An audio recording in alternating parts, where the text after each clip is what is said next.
Thank you guys for 900 subscribers. Don't worry, the 900 subscriber special is on the way.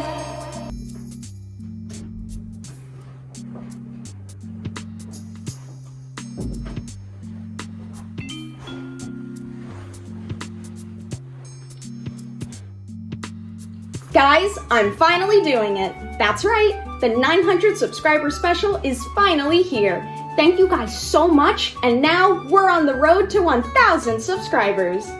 Sorry for the lack of videos. I go to school full-time and it has become difficult to fit video making into my schedule. For this next year though, I really want to get back to a somewhat decent uploading schedule, so stay tuned. Okay, now that I've done my apology, let's just get right into the special. For this special, I wanted to do something, well, special. I wanted to do what I'm hoping will be a slightly longer video to make up for lost time. As you guys know, this year is the Year of Shadow, so in honor of the Year of Shadow, I wanted to do a review of Shadow Generations. Now, I know what you're thinking. Jada, the game is called Sonic X Shadow Generations, not just Shadow.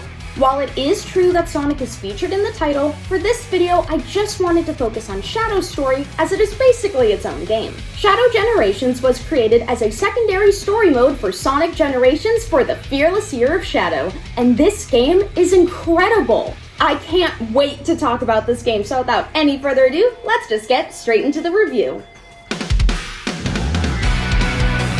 First up, let's discuss the story of this game. Shadow Generations takes place parallel to Sonic Generations. Shadow has traveled to the space colony Ark as he has been detecting suspicious activity aboard the Ark.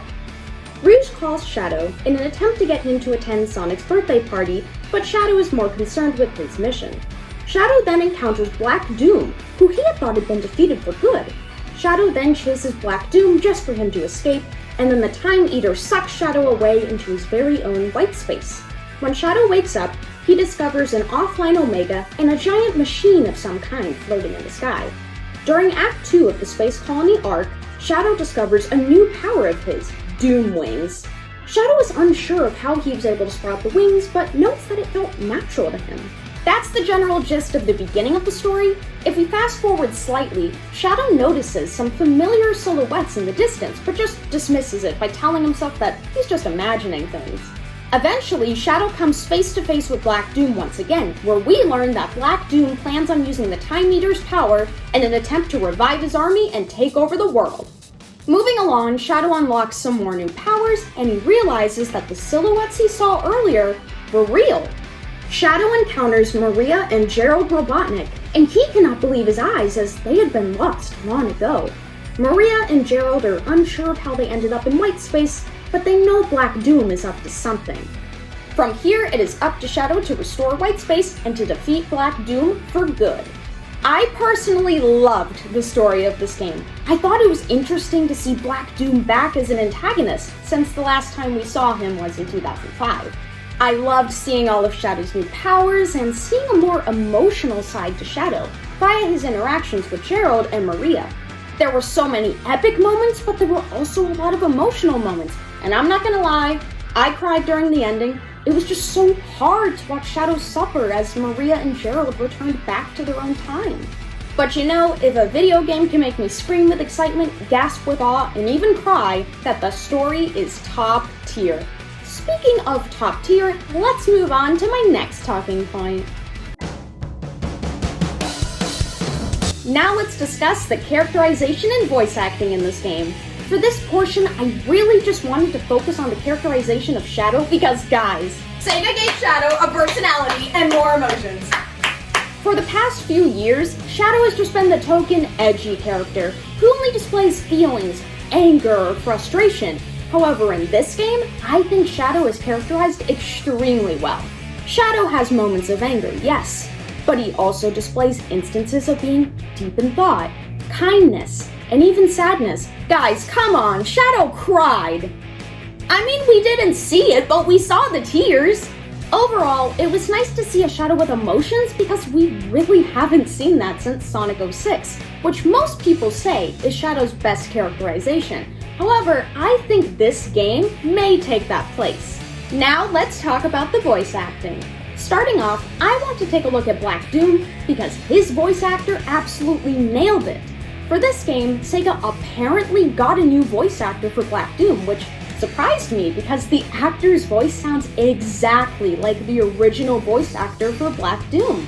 In this game, Black Doom sounds very menacing and powerful. The deeper voice helps to add to his demon-like appearance, and you can really feel the evil within him. Every sentence he speaks can send a shiver down anyone's spine, and that goes to show how great of a job Ben Diskin did at voicing Black Doom in this game. Moving along, we have Gerald Robotnik, who is voiced by Eggman's voice actor, Mike Pollock. I really don't have too much to say on this voice, as Gerald really doesn't have too many lines. The voice really just sounds like an older Eggman, which definitely works for Gerald, as he and Eggman are very similar. Up next, we have Maria, who is voiced by Sailor Moon's voice actress, Stephanie Sheh. I think Stephanie did a great job at voicing Maria. I think her voice fits Maria perfectly. Maria sounds very kind and gentle, which is fitting as Maria is the only one who can calm Shadow down when he gets really upset. Stephanie's take is also on a higher pitch, which helps to capture Maria's youthfulness as she is just 12 years old. Overall, I think Stephanie did a great job. There are other characters with speaking lines in this game, but they don't have too many lines, so I'm gonna skip them for now, but some might come up later. Now I need to talk about the star of the show, Shadow the Hedgehog, voiced by Kirk Thornton. I want to start off by apologizing to Kirk Thornton and taking back any bad thing I ever said about his Shadow voice, because this game is his best performance of Shadow ever. I used to think that with Kirk's earlier performances that his voice was always a little too deep and that he always just sounded angry. However, I think he was still just gaining his footing as the character, and the writing never gave Shadow any emotions. However, the writing in this game is top tier, and I think that really helped to enhance Kirk's performance. Kirk had excellent range in this game, and I think he has mastered Shadow's tone of voice. The voice is not too deep or quiet, and you can clearly hear whatever Shadow is saying. Kirk did an excellent job of delivering lines that required more emotions. For example, every time Shadow unlocked a new Doom power, Shadow would start grabbing at his head and saying, "No, no." Kirk did a great job at capturing the pain in Shadow's voice as he tried to resist the new Doom powers. One instance I particularly think of is when Shadow unlocks Doom Morph, as we get to hear Kirk's nose, but we also get to hear this incredibly painful scream from Shadow as he is overtaken by his new power. That combination of Shadow saying no repeatedly and that scream he let out really sent a shockwave through me, which goes to show that Kirk Thornton did an amazing job. Of course, Kirk also did a great job at portraying Shadow's other emotions as well, and my favorite deliveries from him had to be when Shadow would interact with Maria. In particular, I want to take a look at Shadow's final interaction with Maria, because this entire scene made me cry during my first playthrough. Kirk did an amazing job at capturing the pain and sadness Shadow felt as he had to lose Maria again. His delivery of, "But you don't know what's going to happen," literally sent chills down my spine. And then once Maria tells him everything will be okay, Shadow's little "Maria" literally made me feel like my heart was breaking. And to top it all off, as Maria faded away, Shadow reached out and said, "Wait," in a very shaken up voice.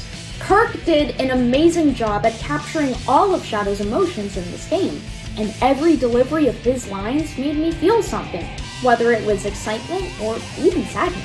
Kirk's performance really moved me, and I think that this game shows that Kirk Thornton is an excellent voice actor for Shadow. Now let's get down to business and discuss the gameplay, levels, and boss fights in this game. This game took the basic gameplay of Sonic Generations but elevated it times a million. Each level is broken up into 2 acts, with Act 1 being a fully 3D level and Act 2 being 2D. The levels in this game follow the boost formula that has been around in the series since 2005, and it executes it beautifully. There are so many different pathways to take in each level, and each level is so unique with its different gimmicks that it has to offer. As for Shadow himself, He has so many abilities in this game.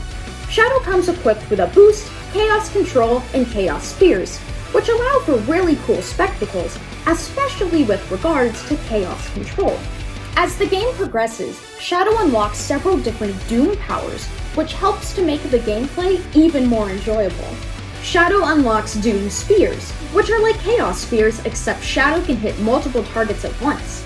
He also obtains Doom Blast, which is my personal favorite, which allows Shadow to send enemies flying. Shadow also unlocks Doom Surf, which allows him to, as the name implies, surf on water on what I think looks like some sort of a venomized manta ray. He also obtains the power of Doom Morph, which turns Shadow into some sort of alien creature, which allows him to traverse through sticky terrain and even swing from Morph Ball to Morph Ball. And last but not least, Shadow obtains the power of the Doom Wings, which allow him to soar through the sky. I personally love the gameplay in this game. I thought all of Shadow's different abilities made levels more fun and exciting, and they can even help you reach alternate pathways within each level, which can be very helpful if you're going for an S rank. I thought every level was also designed extremely well. Each level felt very fast-paced, with so many different pathways and enemies to defeat, and there were even collectibles within the levels, which helps to add replayability to the levels themselves. Speaking of levels, let's talk about what levels were featured in this game. This game featured so many levels from Shadow's history, and it was amazing to see them all reimagined. The levels featured in this game were the Space Colony Arc from Sonic Adventure 2, Rail Canyon from Sonic Heroes, Sunset Heights from Sonic Forces, Kingdom Valley from Sonic 06, and Chaos Island from Sonic Frontiers. And I feel like there's one more, but I just can't put my finger on it right now.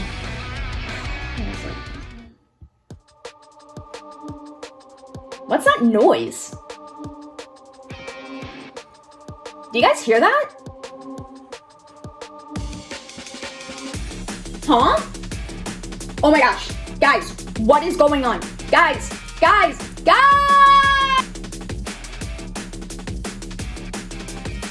Oh yeah, how can I forget Black Doom's favorite level? It's Radical Highway, guys! That's right, Radical Highway from Sonic Adventure 2 was featured in this game as the final level of the story mode, and it infiltrated basically every other level in the game. That's right, during basically every level, Shadow would just be zooming along, but then Black Doom would send him through a portal and send Shadow to a distorted version of Radical Highway. These scenes definitely allowed for a cool spectacle, but I just thought it was funny that Black Doom kept bringing Shadow back to Radical Highway throughout the game. In all seriousness though, I loved every level in this game, and I liked how visually every level was different from each other. I liked the outer space look of the Space Colony Arc, and I liked the greenery and flowing water seen in Kingdom Valley. Each level was truly a Doom Blast to play. See what I did there? Moving along, let's touch on what boss fights were featured in this game, and then I will discuss my favorite boss fight. The boss fights featured in this game were the Biolizard from Sonic Adventure 2, Metal Overlord from Sonic Heroes, Mephiles the Dark from Sonic 06, and Devil Doom from Shadow the Hedgehog. I thought it was cool to watch Shadow face off against all of his past enemies. However, there was one boss fight that I found the most enjoyable. The Mephiles boss fight was absolutely incredible. I'm proud to admit that I am a Sonic 06 enjoyer, and I adored the original Mephiles boss fight from that game, so to see Mephiles back was actually insane. The boss fight takes a lot of features from the original Mephiles boss fight. For example, when Shadow has to defeat all of the Mephiles clones, or when Mephiles turns into that giant monster. I thought it was nice to see nods to the original boss fight, but I also enjoyed the new addition of incorporating the Doom Morph into the fight. I thought it was cool using Doom Morph, as Shadow climbed the giant pillars and as he swung on the Morph Balls to reach Mephiles way up in the air. The spectacle of this boss fight was absolutely insane, but the voice acting was even crazier. Mephiles' voice actor in this game, Robbie Damon, did an outstanding job. Throughout the entire fight, Mephiles kept talking to Shadow because he wants to become a part of Shadow's timeline That way, he can exist. Because as most Sonic fans know, in Sonic 06, because of all the time traveling that happened, Mephiles no longer exists. As the boss fight goes on, Mephiles gets more and more angry to the point where he eventually just reaches desperation, and just before he is defeated, he just yells out that he wants to exist. I think Mephiles' voice was excellent. It sounded very dark and mysterious, and Robbie did a great job at capturing Mephiles' psychoticness. Overall, I think every boss fight in this game was executed beautifully, and that they all incorporated the Doom powers in a very engaging way. And Radical Highway was totally the best level in the game. Whew, good, I'm back. And now I can move on to my next few talking points. Next up, I want to touch on the hub world of this game because I think it is a major improvement from Sonic Generations hub world. In this game, Shadow's hub world is entirely 3D, thus players are able to free roam and there are so many places to explore. There are rails to grind on, springs to bounce on, boost rings, and so many things are packed into this hub world. There are chests where collectibles can be unlocked, and there are even little challenges sprinkled throughout the hub world where even more collectibles can be unlocked. I love the layout of the hub world, and I often just find myself running around, or my favorite thing to do is to get Shadow as high as I possibly can and just fly around with the Doom wings until I run out of rings. Overall, I think that this game shows that hub worlds can work in Sonic games, and that Sega knows how to make a hub world that is fun to explore and play around in. I also want to touch on this game's graphics because visually this game is stunning. I couldn't believe how good every cutscene looked. The pre-rendered ones and the ones that used the in-game models. Every single cutscene looked beautiful. The characters' movements were so smooth, and every character was so expressive, especially Shadow. Come on, guys! Shadow had a genuine smile! I love you, Sega and Sonic Team! Also, the in-game graphics were beautiful as well. Honestly, this game might rival Sonic Unleashed for the spot of the best-looking Sonic game. When I played this game for the first time, I couldn't believe I was playing a video game because the graphics literally looked like a CGI cutscene. They are that clear and detailed. I want to shout out everyone who worked on the graphics for this game because you guys did an outstanding job. Finally, it is time for my final talking point, the music of Shadow Generations. This soundtrack is absolutely amazing. I loved hearing all of the new remixes for the levels and the boss fights, and I also really enjoyed the hub world music as it appears to be some kind of a rendition of All Hail Shadow, which I thought was a really neat Easter egg. For this section, I will discuss my favorite level track and my favorite boss fight track. My favorite level track has to be Space Colony Arc Act 1. The heavy guitar and the EDM remixing involved makes this song an instant banger. I remember when I heard this song for the first time, I instantly was headbanging and doing the rock hands.